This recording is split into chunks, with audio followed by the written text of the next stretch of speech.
A breakout attempt, a jaw-breaking meal, and chilling depictions of self-harm. Was Spencer really representing Diana, or simply her torment? Stay tuned to hear what Spencer got wrong about Diana's story. Diana Spencer was brought to life on screen once again in the film Spencer, released in November 2021. The film, starring Kristin Stewart, follows the princess as she navigates a chaotic stay with the royal family amid her deteriorating marriage to Prince Charles. While the film may seem like a historical drama, director Pablo Larraín made it clear from the opening credits that it is not intended to be an accurate retelling of events. As noted by NPR, Spencer opens with the following message: "A fable from a true tragedy."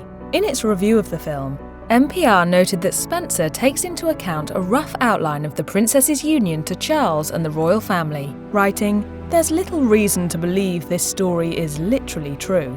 Rather, the film is only supposed to feel true, giving viewers a more nuanced understanding of the internal struggles that Diana faced throughout her life."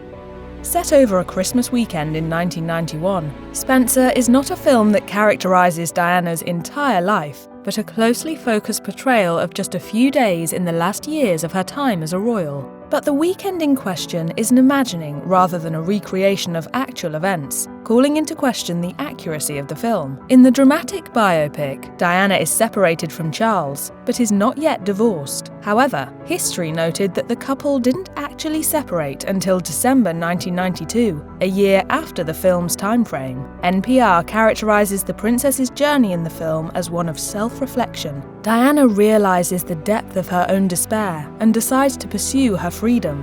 In actuality, a number of events in the following December of 1992 forced Diana and Charles to go their separate ways. These events included the release of Andrew Morton's tell-all biography about Diana, as well as the Camillagate phone call scandal, which fractured the couple's public image until divorce was inevitable.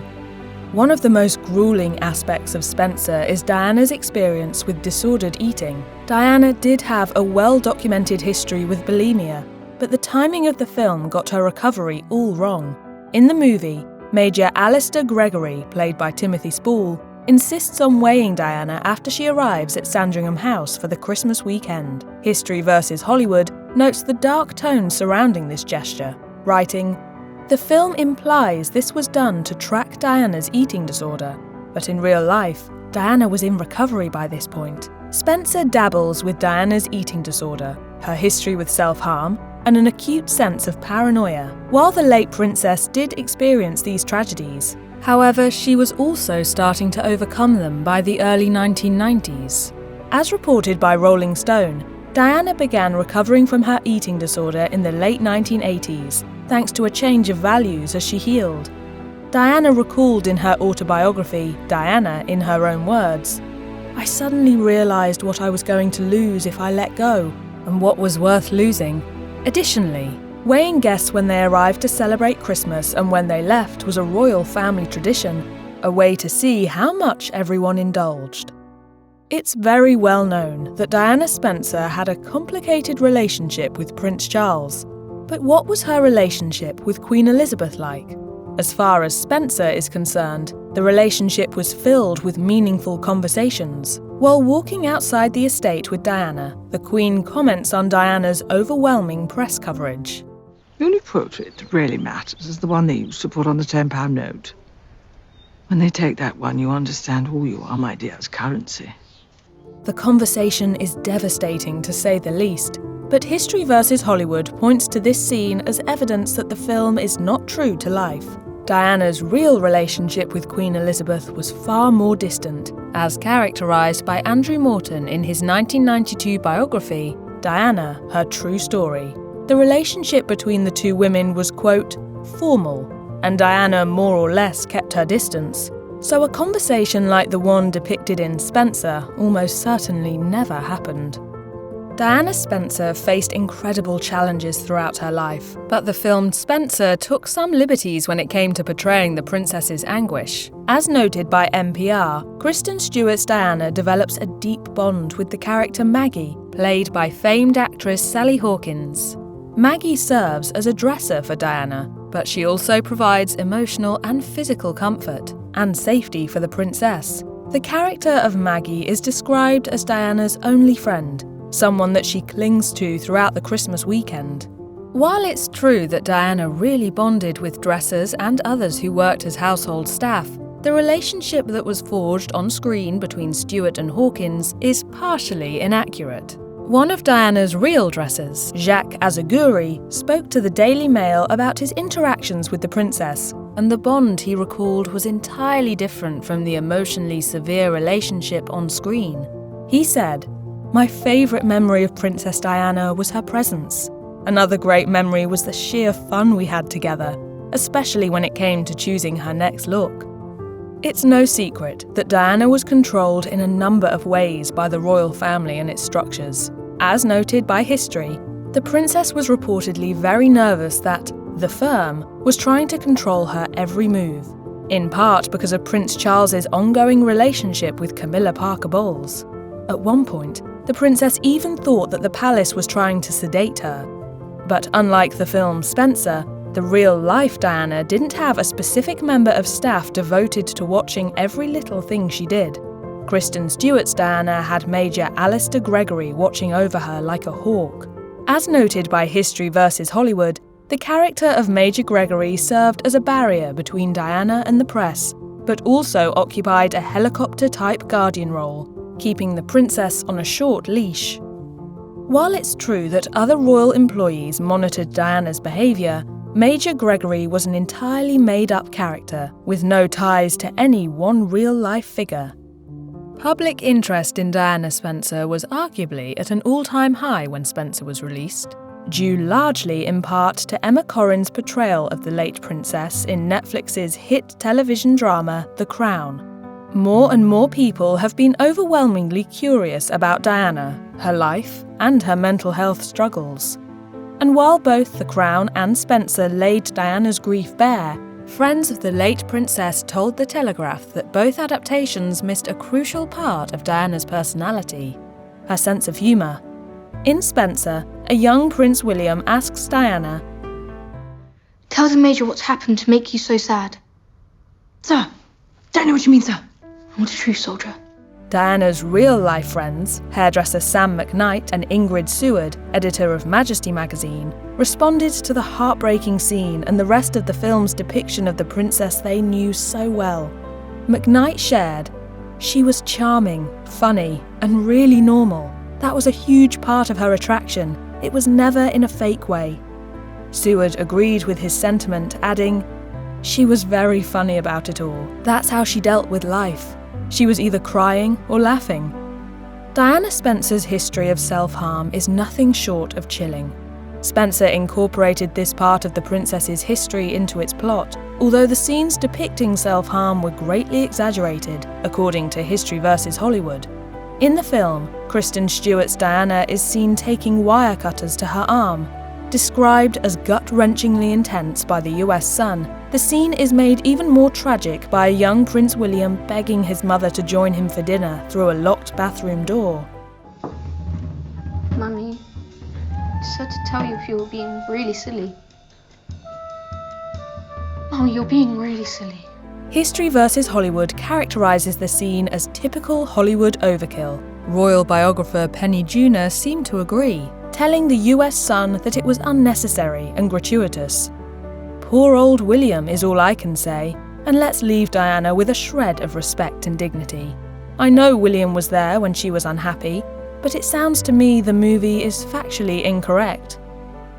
Diana Spencer has always been a person of interest, but there has certainly been a resurgence as of late. Spencer is just one of the mediums in which Diana's story is being told to a new audience. But, according to makeup artist and Diana's friend Mary Greenwell, the film missed the mark when it came to Diana's charisma. I'll go on longer, sometimes. Yes, but I'm faster. Where Spencer depicts a tortured princess, Diana actually began marching to the beat of her own drum in the 1980s. A 1985 article in Vanity Fair called her the mouse that roared. She had transformed from the shy Di introduced to the world in her engagement interview to a marvel of the world stage. The version of Diana that we see in Spencer does not account for the princess's gravitas. In fact, during the month that the film is set, the real Diana posed for a Vogue cover shoot, and it was said to be a game changer. Speaking to The Telegraph, Mary Greenwell said, "The moment she found her power was doing the Vogue cover. It changed everything for her. It was hugely empowering for her because it wasn't about anything other than being absolutely herself." While 1991 was tough for Princess Diana, the year was also intermixed by personal growth. Diana's marriage would dissolve in December 1992, only furthering her ability to grow outside of the royal family. But in Spencer, the on-screen Diana is desperate, if not hysterical, to get out of her environment at the Sandringham house. Kristin Stewart's Diana attempts to leave Sandringham for her childhood home, Park House, which is located close by. The house is shown boarded up, having seemingly been empty for some time. First and foremost, some of the details of Park House in the film were wrong. The property was shown to have a moat, while there was no such feature in real life. Secondly, Diana didn't try to escape to her childhood home at all. History vs. Hollywood reported that the entire sequence was a fictional component of the film. They write of the scene, "It was meant to symbolise Diana's desire to escape the confines of the royal family and her deteriorated marriage." Shortly before he married Diana, Prince Charles gifted Camilla Parker Bowles a bracelet with initials G and F for Gladys and Fred, nicknames they had for one another. Additionally, Diana found cufflinks with two C letters intertwined while on her honeymoon, according to the US Sun. So, perhaps Spencer used these historical anecdotes as inspiration for the dramatic scene involving a pearl necklace intended for Camilla, but given to Diana. While Diana wears the necklace, she goes into a trance-like state, and a symbolic scene comes to life. The imagined sequence shows Diana breaking the necklace apart, with the pearls dropping into the pea soup sitting in front of her at the dinner table. Diana then eats the pearls, which crunch and shatter horribly as she chews. So what was the point of the scene? It was meant to symbolise the ongoing events of her life. Diana's struggle to swallow the painful reality of her situation, and her desperation to have her pain acknowledged by Charles. Diana Spencer's chic sense of style constantly made headlines. She is still hailed as one of the most influential fashion figures, her style seemingly tied to her development as a royal and then as a royal rule breaker. While a hairstyle might seem to be one of the lesser details of Diana's story, it was a component that Spencer got drastically wrong. And, as it turns out, this was more symbolic than it may seem.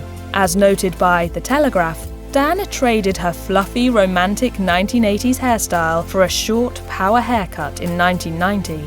It was the era of supermodels, according to her hairdresser, Sam McKnight, and the two opted for an edgier, more sophisticated cut than what the princess was previously known for. However, in Spencer, Diana is shown with a far more relaxed 1980s-era hairstyle, and this may have been on purpose. Diana's short hair represented her transition to independence and self-fulfillment. Meanwhile, the hairstyle present in the film is far more indicative of Diana's style when she was in the most miserable throes of her marriage and eating disorder, among other hardships. Diana Spencer was a philanthropist, an advocate, a mother, and a friend. While tragic events and experiences took place in her life, she was far more than the negative aspects of her short time on Earth. While Spencer depicted a war-torn Diana, desperate to break free from the confines of the royal family, the actual Diana was engaging in far more than just escape tactics at the time. As noted by USA Today, she was, as always, a dutiful mother to her boys, while she cared for sick friends and travelled on behalf of the royal family. In the next few days, we shall focus world attention on this vital, but until now largely neglected, issue. While the Christmas weekend conveyed in Spencer is an imagined experience, Diana did actually spend the holiday with the royals that year, just in far less dire circumstances. Diana's friend Ingrid Seward told The Telegraph that Christmas she was there with Fergie. She was pretty miserable and she wasn't speaking to Charles, but she wasn't cutting herself at that stage. Spencer piled every bad thing into one weekend, which is taking poetic license a little far.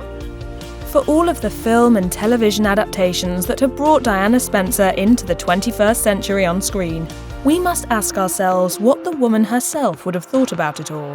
While Diana herself can't tell us about how she would want her story told, her close friends and confidants can, and luckily for us, they did.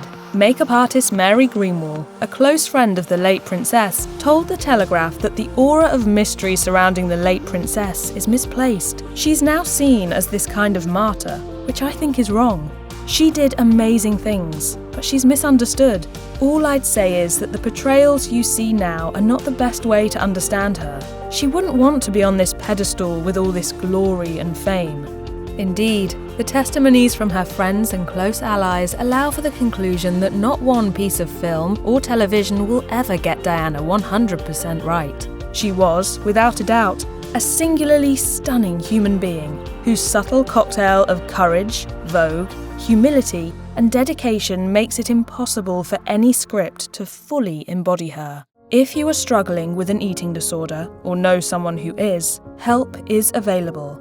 Visit the National Eating Disorders Association website or contact NEDA's live helpline at 1-800-931-2237. You can also receive 24/7 crisis support via text. Send NEDA to 741 741.